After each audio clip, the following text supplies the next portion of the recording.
7 Canadian provinces are cracking down on off-grid living. And what the government is doing to families who just want to live free is more terrifying than any dystopian nightmare you have ever imagined. Because they are systematically destroying the last refuge of personal independence in North America. Picture families who built their dream homes in the wilderness, growing their own food, generating their own power, and living completely self-sufficient lives, suddenly receiving eviction notices from the government. Solar panels are being declared illegal, wells are being shut down, children are being threatened with removal from their homes because their parents chose to live without being connected to the grid. But here is what is really shocking. The crackdown is not just about building codes or safety regulations. Leaked government documents reveal a coordinated effort across multiple provinces to force every Canadian onto the grid, where their energy use, water consumption, and daily activities can be monitored and controlled by bureaucrats who have never lived a day outside the city. The most disturbing discovery came from analyzing the new regulations. They are designed to make off-grid living so expensive and legally complicated that only the wealthy can afford it, effectively criminalizing the lifestyle choice of ordinary families who want to escape the system. Are we witnessing the death of personal freedom in Canada? Or is this the beginning of a government plan to control every aspect of how citizens are allowed to live? No federal law in Canada actually forbids anyone from living off the grid. In theory, the country's vast wilderness and open land are a blank canvas for anyone looking to build a life beyond the reach of city lights and power lines. But that freedom is mostly an illusion. The real power rests with provinces, and even more so with local governments, municipalities, counties, and regional districts. These are the gatekeepers who decide whether a family can legally build, live, or even camp on their own land. Canadian law is a patchwork, not a single code.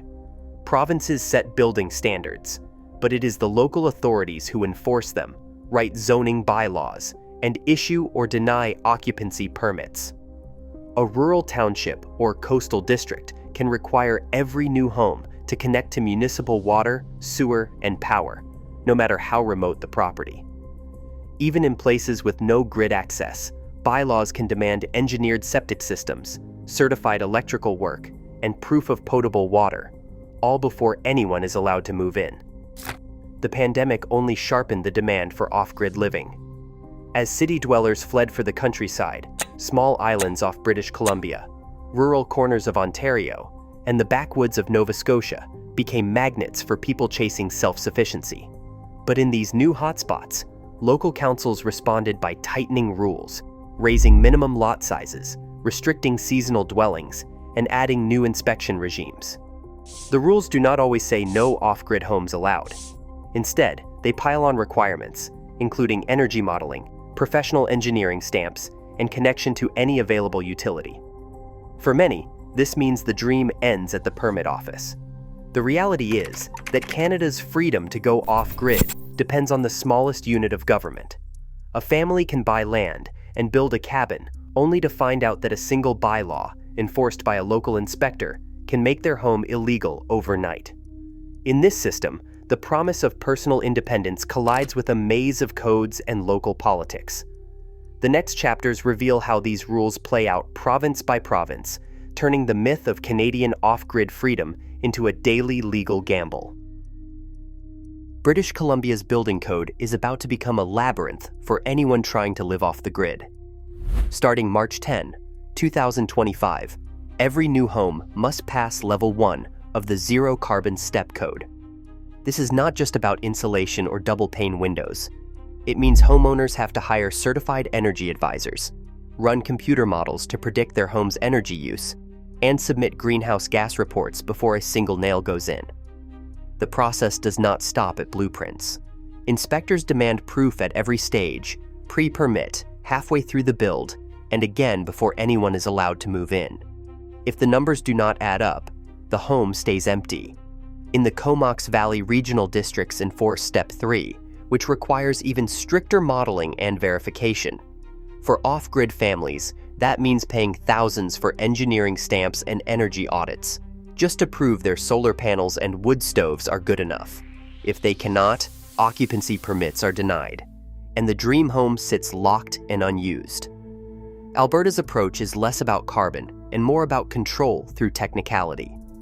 The 2023 National Building Code, Alberta Edition, came into force on May 1, 2024, with mandatory Tier 1 energy requirements for all new builds. Alberta Regulation 5/2024 locks this in, making it illegal for municipalities to demand more, but never less. Even a cabin miles from the nearest power line must meet these standards. Counties like Clearwater and 40 Mile have added their own layers, bylaws that require every new home to connect to any available utility, no matter how impractical or expensive. If a power pole is anywhere near the property, connection is mandatory. The so-called safety inspection loop kicks in next: electrical, plumbing, and gas inspections, even if the home runs entirely on solar and well water. Homeowners must pay for certified trades to sign off on systems they may never use. For many, the cost of compliance can double the price of a basic off-grid build. These are not isolated policies. They are a coordinated squeeze that turns the promise of rural freedom into a maze of paperwork, fees, and inspections.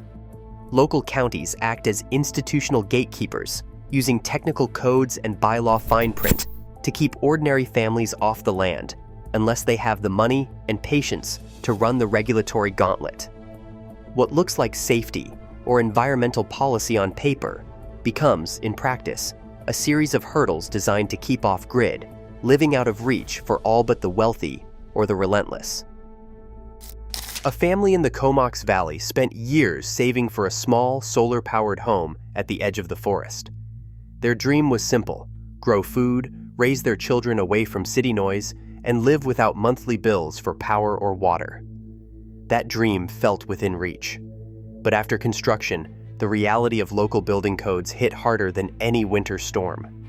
Before they could even move in, inspectors demanded energy modeling reports and engineering stamps for every system: solar, wood stove, even the composting toilet. The cost of compliance ballooned.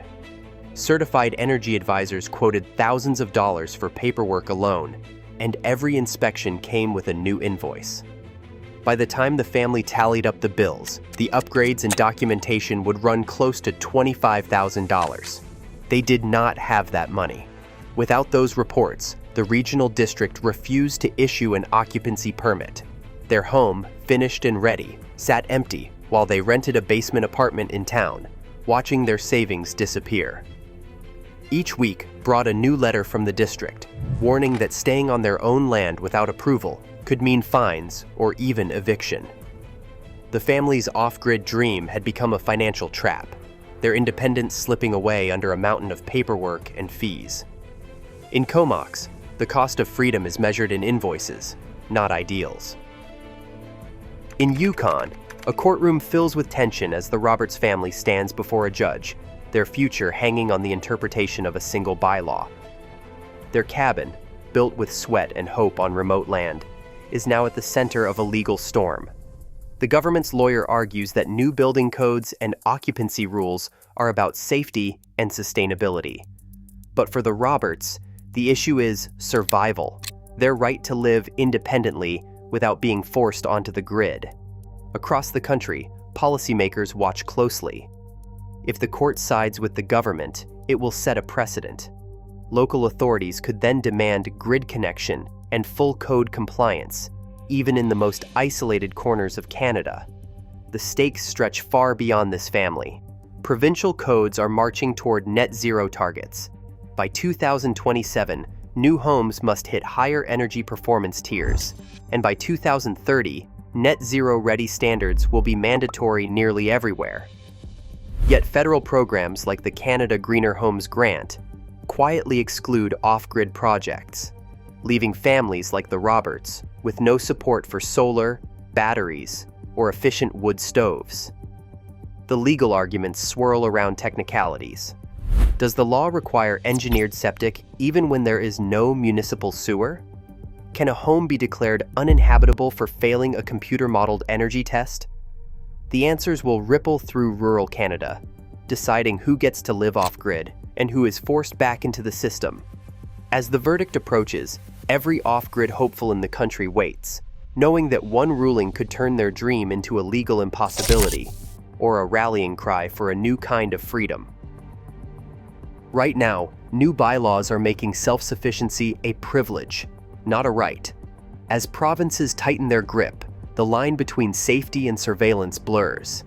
The future of personal autonomy in Canada hangs in the balance, because when independence becomes illegal, freedom is no longer just an idea. Share your thoughts below.